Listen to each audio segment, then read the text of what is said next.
जय श्री कृष्ण, जय श्री कृष्ण, जय श्री कृष्ण। जय राधा रानी की जय, जय सिया रामचंद्र की जय, जय वैष्णो माता की जय, जय खाटू श्याम की जय। आज आमी श्रीमद् भगवद गीतार अष्टतम अध्याय अक्षर ब्रह्म योग श्लोक 19 पाठ करছি। भूतः ग्रामः सः एवः अयम् भूतवः भूतवः प्रलीयते रात्रि आगामेः अवश्यः पार्थः प्रभवति अह আগামেহ। অনুবাদ। এখানে ঠাকুর বলছেন, হে পার্থ অর্থাৎ হে কুন্তি পুত্র, সেই জীব সমষ্টি বারে বারে জন্মগ্রহণ করার পরে তারা ব্রহ্মার সেই রাত্রির সমাগমে লয় প্রাপ্ত হয় এবং পুনরায় দিনের আগমনে তারা আপনা থেকেই তারার মতন তারা প্রকাশিত হয়। জয় শ্রীকৃষ্ণ, জয় শ্রীকৃষ্ণ, জয় শ্রীকৃষ্ণ। শ্লোক 20। परः तदस्मात् तु भावः अन्यः अव्यक्तः अव्यक्तः सनातनः यः सः सर्वेषु भूतेषु नश्यतस्तु नः विनश्यति। অনুবাদ। ঠাকুর এখানে আবার বলছেন, কিন্তু আর একটি অব্যক্ত প্রকৃতি হচ্ছে যা নিত্য এবং ব্যক্ত ও অব্যক্ত বস্তুর অতীত। সমস্ত ভূত বিনষ্ট হলেও তা বিনষ্ট হয় না। সেটা হচ্ছে হরে কৃষ্ণ হরে কৃষ্ণ হরে রাম সেই যে মহামন্ত্রটা, সেইটা। তাৎপর্য হচ্ছে এইটাই কি, এখানে ঠাকুর বলতে চেয়েছেন অল্প বুদ্ধি সম্পন্ন জীব যারা এই জড় জগতে থাকার চেষ্টা করে তারা বিভিন্ন উচ্চতর গ্রহলোকে তারা উন্নীত হতে পারেও এবং তারপরেও আবার তাদের এই পৃথিবীতে জন্মগ্রহণ করতে হয়।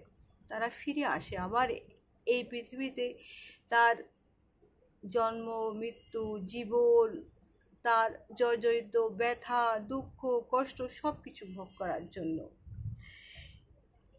এই জগতে অবতীর্ণ উদ্ধব ও নিম্ন লোকগুলিতে তারা তাদের কার্যকলাপ প্রদর্শন করে, কিন্তু ব্রহ্মার রাত্রি আগমনের তারা আবার সকলে লয় প্রাপ্ত হয়।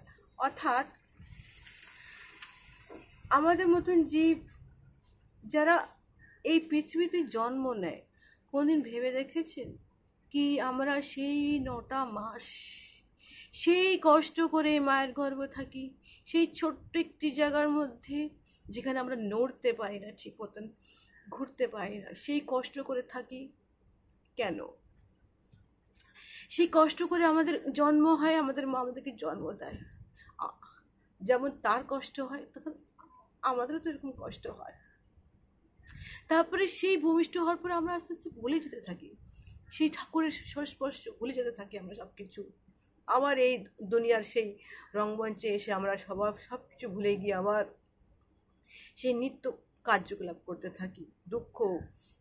দুঃখ ব্যথা দরিদ্র সব কিছুতে আমরা ভোগ করতে করতে জীবনে এই সব কিছুতে আমরা শ্রীকৃষ্ণের নাম হরিনাম ভুলেই যাই আমরা। কিন্তু যে সমস্ত বুদ্ধিমান ব্যক্তি যারা কৃষ্ণ ভাবনা অমৃত গ্রহণ করেন তারা হরে কৃষ্ণ হরে রাম করে এই যে মহামন্ত্র কীর্তন করে মানব জীবনকে সম্পূর্ণভাবে তারা ভগবত সেবায় নিয়োগ করেন, তাদেরই জীবন শ্রীকৃষ্ণের দিবাধামে প্রবেশ করার পুনর্জন্ম থেকে মুক্ত হয়। সেই সচিদানন্দময় জীবন তারা প্রাপ্ত করে। এটাই কৃষ্ণ নাম মহানাম, কৃষ্ণের চরণে যে আসো চলি, কৃষ্ণ ছাড়া আমাদের জীবনের আর কোনো উপায় নেই। সেই কৃষ্ণ। হরে কৃষ্ণ হরে কৃষ্ণ কৃষ্ণ কৃষ্ণ হরে রাম হরে রাম।